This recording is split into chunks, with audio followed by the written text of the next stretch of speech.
নমস্কার সবাইকে। তো আজকে আর একটা প্রকল্পের ফর্ম ফিল আপ নিয়ে চলে এসেছি। তো আপনারা দেখতে পাচ্ছেন এখানে লক্ষ্মীর ভাণ্ডার ফর্ম ফিল আপের কথা বলা হয়েছে। তো লক্ষ্মীর ভাণ্ডার ফর্ম ফিল আপটা আমরা কীভাবে করব নতুন পদ্ধতিতে, সেটা আমরা জেনে নেব, ঠিক আছে? তো নতুন পদ্ধতিতে এখন করবেন, এবং বর্তমানে আপনারা জানেন এসসি এসটিদের 1700 টাকা এবং আদার্স অর্থাৎ অন্যান্য যারা জেনারেল বা ওবিসি যাই হোক, সবাইকে 1500 টাকা করে দেওয়া হচ্ছে। তো এই লক্ষ্মীর ভাণ্ডার প্রকল্পের ফর্ম ফিল আপটি আমরা দেখে নিই, ঠিক আছে? চলুন। তো প্রথমে আপনি এখানে একটি বলেছে পাসপোর্ট মাপের রঙিন ফটো, একটা কালার ফটোগ্রাফ আপনার দিয়ে দেবেন, ঠিক আছে? পাসপোর্ট সাইজ ফটো এখানে আপনি আটকিয়ে দেবেন। দেখুন এখানে আছে অ্যাপ্লিকেশান আইডি।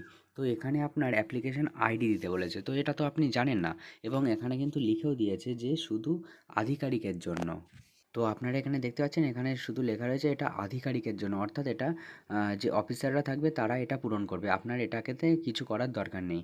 এরপর দেয়া আছে দুয়ারে সরকারের রেজিস্ট্রেশন নাম্বার। আপনাকে যদি আপনি যে ক্যাম্পে গিয়ে জমা দিচ্ছেন, সেখানে যদি আপনাকে জানিয়ে দেওয়া হয় রেজিস্ট্রেশন নাম্বারটা, তাহলে আপনি বসাবেন, না হলে আপনাকে নিজে থেকে বসানোর দরকার নেই। তো এখানে আপনারা দেখতে পাচ্ছেন একটা লাইন লেখা আছে। তো এই লাইনটি সবাই পড়ে কিন্তু ভয় পেয়ে যাচ্ছে। তো এটা ভয় পাওয়ার কিছু নেই, বলা আছে উপরের সংখ্যাটি দুয়ারে সরকার ক্যাম্প থেকে পাওয়া যাবে। এই সংখ্যাটি লিখলে তবে আবেদনপত্রটি জমা নেওয়া হবে, অন্য কোনো ফর্ম জমা নেওয়া হবে না। এর মানেটা কি, এখানে যদি নাম্বার না লেখা থাকে তাহলে জমা নেবে না বলছে, কিন্তু আপনার যদি ক্যাম্প থেকে দিয়ে দেয় তাহলে কোনো ব্যাপার না। আর যদি বলে তারা যদি বলে পরে দেবে, তাহলেও কোনো ব্যাপার না, আপনি জমা দিয়ে দিচ্ছেন। ওনারা তো জমা নেওয়ার জন্যই বসেছেন, তাই না? ওনারা যদি না দেন আপনারা কোত্থেকে পাবেন? তো এটা নিয়ে কোনো চিন্তা করার দরকার নেই। চলুন নিচের ধাপগুলো দেখা যাক। এখানে আপনারা দেখতে পাচ্ছেন স্বাস্থ্যসাথী কার্ডের নাম্বার দিতে বলছে। তো আপনার যদি স্বাস্থ্যসাথী কার্ড থাকে তাহলে আপনি এখানে নাম্বারটা দেবেন, না হলে কিন্তু না থাকলে দেওয়ার দরকার নেই। এরপর আধার নম্বর আপনার আধার নম্বরটা সুন্দর করে তুলে দেবেন। এরপর অ্যাপ্লিকেন্টের নাম, অর্থাৎ আপনি আবেদন করছেন, যে আবেদনটা করছে, যার নামে হচ্ছে ফর্মটা, তার নামটা এখানে বসাতে হবে। এখানে ফার্স্ট নেম দিতে হবে, যদি কোনো মিডিল নাম থাকে তাহলে দিতে হবে, না হলে এখানে কিন্তু আপনার পদবিটা দিতে যাবেন না, ঠিক আছে? লাস্ট নেম এখানে দিতে যাবেন না। লাস্ট নেমের কিন্তু ঘরটা এখানে, অনেকে কিন্তু এটা ভুল করে ফেলছে, ঠিক আছে? অনেকে তাড়াহুড়ো করে নামের পরেই কিন্তু মিডিল নেমের জায়গায় তারা পদবিটা লিখে দিচ্ছে, এমন করবেন না। না থাকলে লাস্ট নেমের জায়গায় এসে আপনার পদবিটা লিখে দেবেন। এরপর বলছে মোবাইল নম্বর, এটা অবশ্যই একটা কারেন্ট মোবাইল নম্বর দেবেন, যেটা সবসময় রিচার্জ থাকে, তাহলে কিন্তু আপনি স্ট্যাটাস বা আপনার ব্যাংকের সাথে লিঙ্ক থাকবে, সেই রকমই মোবাইল নাম্বারটা আপনি এখানে দেওয়ার চেষ্টা করবেন। এরপর বলছে ইমেল আইডি, যদি আপনার কাছে ইমেল আইডি থাকে তাহলে দেবেন, নাহলে এটা কিন্তু দেওয়ার দরকার নেই। এরপর আপনারা দেখতে পাচ্ছেন এখানে ডেট অফ বার্থ আছে, জন্ম তারিখ, অর্থাৎ এখানে আপনার জন্ম তারিখটা দিতে হবে। এখানে আপনি আপনার তারিখটা দিয়ে দেবেন দুটো ঘরে, এখানে আপনার জন্মের মাসটা দিয়ে দেবেন, এবং এখানে সালটা দিয়ে দেবেন কত সালে। এবার যেদিন জমা দিতে যাচ্ছেন আপনার বয়স কত বছর বয়স হচ্ছে, সেটা আপনাকে এখানে কিন্তু দিতে হবে। এরপর আছে ফাদার্স নেম প্রথম নামের ঘরে নামটা লিখবেন, মিডিল নেম যদি থাকে তবে দেবেন, না হলে দেওয়ার দরকার নেই। আর পদবি, আবারও বলছি, পদবি কিন্তু লাস্টের এই ঘরটাতে কিন্তু পদবি লিখতে হবে। সেমভাবে মাদার্স নেম, আপনার নিজের মায়ের নাম লিখতে হবে, মিডিল নেম যদি থাকে তাহলে দেবেন, লাস্ট নেমটা শেষে দিয়ে দেবেন। এরপর স্পাউস নেম, অর্থাৎ আপনার স্বামীর নাম, এবং মিডিল নেম দেবেন এবং লাস্ট নেমটা এখানে দিয়ে দেবেন। এরপর আছে কোন কাস্ট থেকে, ঠিক আছে? এটা অবশ্যই কিন্তু আপনি ইম্পর্টেন্ট, এটা ইম্পর্টেন্ট জায়গা। এটার জন্যে কিন্তু আপনার প্রকল্পের যে আপনি টাকাটা পাবেন, সেটা কিন্তু আপনি বেশিও পেতে পারেন। এটা যদি মিস করে যান তাহলে কিন্তু আপনি টাকা কম পাবেন। যদি আপনি এসসি অথবা এসটি হয়ে থাকেন তাহলে কিন্তু আপনার এই ঘরের মধ্যে আপনাকে টিক দিতে হবে। এসসি বা এসটি হলে কিন্তু এই ঘর দুটিতে আপনাকে টিক দিতে হবে। যদি এসসি হন তো এই ঘরে, আর যদি এসটি হন তো এই ঘরে। আর যদি এসসি এসটি না হন, ওবিসি বা জেনারেল হন, তাহলে কিন্তু আদার্সের ঘরে টিক দিতে হবে। এবং আপনার যদি এসসি এসটি যদি সার্টিফিকেট থাকে তাহলে এসসি এসটি সার্টিফিকেটের নম্বরটা এখানে কিন্তু বসাতে হবে। কারণ এসসি এসটিরা এবার থেকে কিন্তু 1700 টাকা করে পেয়ে যাচ্ছে, সেই কারণে আপনাকে কিন্তু এসসি এসটির এই অপশানটা আপনাকে চুজ করতেই হবে। এরপর আপনি যদি আদার্স দেন তাহলে আপনি 1500 টাকা করে পাচ্ছেন। ওই জন্য এসসি এসটিরা খুব সাবধানে ফর্মটি ফিল আপ করবেন। আর এই সার্টিফিকেট নম্বরটা কিন্তু শুধু এসসি এসটিদের জন্য, ঠিক আছে? আর কিন্তু কারোর দেওয়ার দরকার নেই, কারণ এখানে বলেই দিয়েছে mandatory for SC ST. SC এসটিদের জন্য এটা সার্টিফিকেট নম্বরটা দিতেই হবে। এরপর পরবর্তী আমরা নিচেই দেখতে পাচ্ছি এবারে কন্ট্যাক্ট ডিটেলস, অর্থাৎ যোগাযোগের যেসব পয়েন্টগুলো আছে সেগুলো দেখে নিই। এরপর আপনারা দেখতে পাচ্ছেন এখানে স্টেট রাজ্য, এটা কিন্তু আগে থাকতেই তুলে দেওয়া আছে ওয়েস্ট বেঙ্গল। এরপর ডিস্ট্রিক্ট অর্থাৎ আপনার জেলা, আপনার জেলার নামটা আপনি এখানে বসিয়ে দেবেন। এরপর পুলিশ স্টেশন আপনার থানা, আপনার থানার নামটা আপনি এখানে বসিয়ে দেবেন। এরপর ব্লক অর্থাৎ মিউনিসিপ্যালিটি, আপনার ব্লক বা মিউনিসিপ্যালিটি আপনি যে এলাকারই মানুষ হন না কেন সেখানকার ঠিকানাটা এখানে বসিয়ে দেবেন, ব্লকের নামটা।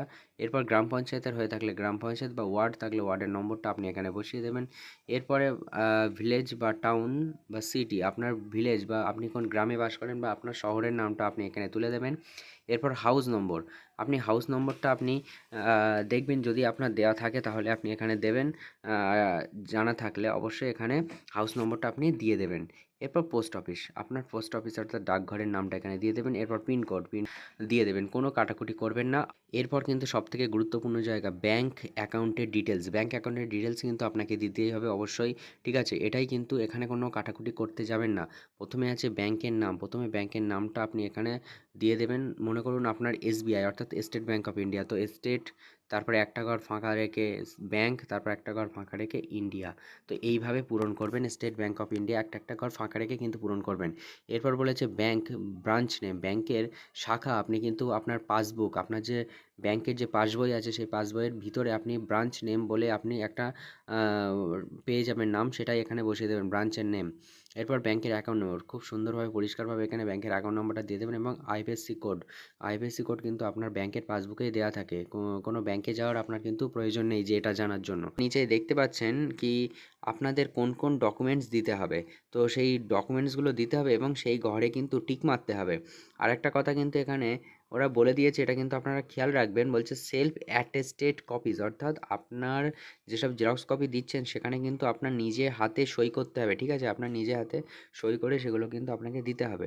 এবং যেগুলো আপনি দিচ্ছেন এই যে 6টা ডকুমেন্টস, সেই 6টা ডকুমেন্টসই কিন্তু আপনাকে দিতে হবে এবং এই ঘরের মধ্যে টিক মারতে হবে। যেমন এখানে পাসপোর্ট পাবেন, রঙিন ফটো, আপনি কিন্তু রঙিন ফটো প্রথমে দিয়ে দিয়েছেন, তো এটাতে আপনি টিক দিয়ে দিলেন। এরপর আপনাকে বলেছে যে কপি অফ স্বাস্থ্যসাথী কার্ড, আপনার যদি স্বাস্থ্যসাথী কার্ড থাকে তাহলে তার জেরক্স কপি দিচ্ছেন এবং তাতে সিগনেচার করবেন এবং এখানে টিক দেবেন। এরপর বলছে আধার কার্ডের ফটোকপি, আপনার আধার কার্ডের জেরক্স কপি দেবেন এবং এখানে টিক দেবেন। এবং এরপরে আছে copy of SC ST certificate, আপনার যদি এসসি এসটি কার্ড থাকে তাহলে আপনি সার্টিফিকেটটা জেরক্স করবেন, জেরক্সের নিচে সই করবেন এবং এখানে আপনি টিক চিহ্ন দিয়ে দেবেন যদি থাকে। আর যাদের আদার্স যাদের নেই তাদের কিন্তু এই লাইনটা পুরো ফাঁকা রাখবেন, এখানে কিচ্ছু করার দরকার নেই। এরপরে 5 নম্বর, এটা কিন্তু ইম্পর্টেন্ট সবার জন্য, এটা কিন্তু বলেছে ব্যাংকের পাসবইয়ের ফটোকপি, অর্থাৎ আপনার ব্যাংকের পাসবই বা ক্যান্সেল চেক, অনেকের পাসবুক থাকে না, ক্যান্সেল চেক থাকে, চেক থাকে, সেই চেকবুক থেকে আপনারা দিতে পারেন। এবং আপনার পাসবইয়ের প্রথম পাতা ছবিটা অবশ্যই যেন থাকে সেই হিসেবে আপনি দেবেন এবং এখানে টিক দিয়ে দেবেন। এরপর আছে অন্যান্য অর্থাৎ আদার্স, এছাড়াও যদি আপনি অন্য কিছু দিতে চান, যেমন খাদ্য সুরক্ষার কার্ড অনেকে দিয়ে দেয়, ঠিক আছে? অনেকে ভোটার কার্ড দিয়ে দেয়, তো এইসবগুলো আপনি যদি দিতে চান অন্য কিছু তাহলে এখানে আপনি লিখে দিতে পারেন এবং এখানে টিকচিহ্ন দিয়ে দিতে পারেন। এরপর পরবর্তী ধাপে আপনারা অন্য একটা পেজে দেখতে পাচ্ছেন এখানে ডিক্লারেশন ফর্ম আছে একটি, ঠিক আছে? এখানে ডিক্লারেশন ফর্মে আপনাকে কি বলছে দেখুন, যে আমি পশ্চিমবঙ্গের বাসিন্দা, আমি কোনো ধরনের নিয়মিত সরকারি চাকরি থেকে কোনো মাসিক আয় বা পেনশন, অর্থাৎ আপনি যদি কোনো সরকারি চাকরি বা কোনো কিছু করেন তাহলে কিন্তু আপনি এটা পাবেন না। এরপর আছে আমার জমা করা সমস্ত নথি এবং তথ্য জ্ঞানত সত্য, অর্থাৎ প্রকল্পের সুবিধা বন্ধ করে দেওয়া হবে যদি এর বিরুদ্ধে যদি কোনো প্রমাণ পাওয়া যায় যে আপনি চাকরি করছেন আবার এটাও পাচ্ছেন, এরকম যদি সরকার জানতে পারে তাহলে এই প্রকল্পটা বন্ধ করে দেওয়া হবে। এটাই আপনাকে এখানে স্বঘোষণা অর্থাৎ সেলফ ডিক্লারেশনে বলে দিয়েছে। এবং সিগনেচার অফ অ্যাপ্লিক্যান্ট, এখানে আপনার সিগনেচারটা এখানে করে দেবেন, ঠিক আছে? এখানে সিগনেচারটা আপনি করে দেবেন আর যেদিন জমা দিতে যাচ্ছেন সেদিনের তারিখটা এখানে অবশ্যই দিয়ে দেবেন। অ্যাকনলেজমেন্ট, এটা কিন্তু আপনাকে ওরাই অফিস থেকে না এটা আপনাকে কেটে দেবে, ঠিক আছে? এখান থেকে ওরা কপি হিসাবে আপনার কাছে দিয়ে দেবে। এখানে আপনি লিখবেন আই অর্থাৎ আপনার নাম, আপনার নাম লিখে এখানে লিখবেন ডটার অফ বা ওয়াইফ অফ, দেওয়ার পরে অ্যাপ্লিকেশন অন অর্থাৎ কোন ডেটে দিচ্ছেন, ঠিক আছে? আপনি এই ইংলিশ যে পয়েন্ট আছে এটাও করতে পারেন, অথবা আপনি কিন্তু আপনি কিন্তু এটাও করতে পারেন এবং এছাড়া আপনি এই জায়গাটাতেও ফিল আপ করতে পারেন, যে কোনো একটা করতে পারেন, হয় বাংলাতে না হয় ইংরাজিতে। এরপর মোবাইল নম্বরটা আপনাকে দিয়ে দিতে হবে, হয় বাংলা না ইংরাজি, দু জায়গায় করার কোনো দরকার নেই। এরপর স্বাস্থ্যসাথী কার্ড থাকলে তার নাম্বারটা এখানে দিয়ে দেবেন। এরপরে নিচে কিন্তু আছে যে আধার নম্বর, ঠিক আছে, আধার নম্বর আছে, আধার নম্বরটা দিয়ে দেবেন এবং সিগনেচার। এখানে কিন্তু আপনাকে কিছু করার দরকার নেই, ঠিক আছে, এখানে কিন্তু আপনি কিছু করবেন না, এটা কিন্তু অফিসের জন্য, এটা কিন্তু অফিসের জন্য দিয়েছে, তো এখানে আপনাকে কিছু করার দরকার নেই। তো সব পেজ কমপ্লিট, ঠিক আছে, পুরো ফর্ম ফিল আপটা আপনার কমপ্লিট হয়ে গেছে। আপনি এটা ক্যাম্পে গিয়ে জমা দিয়ে দেবেন, ব্যাস আপনার কাজ হয়ে যাবে এবং স্ট্যাটাসটা চেক করতে থাকবেন, সেটা নিয়ে আবার পরবর্তী একটি ভিডিও আসবে। ধন্যবাদ পুরো ভিডিওটি দেখার জন্য। জয় হিন্দ, জয় ভারত।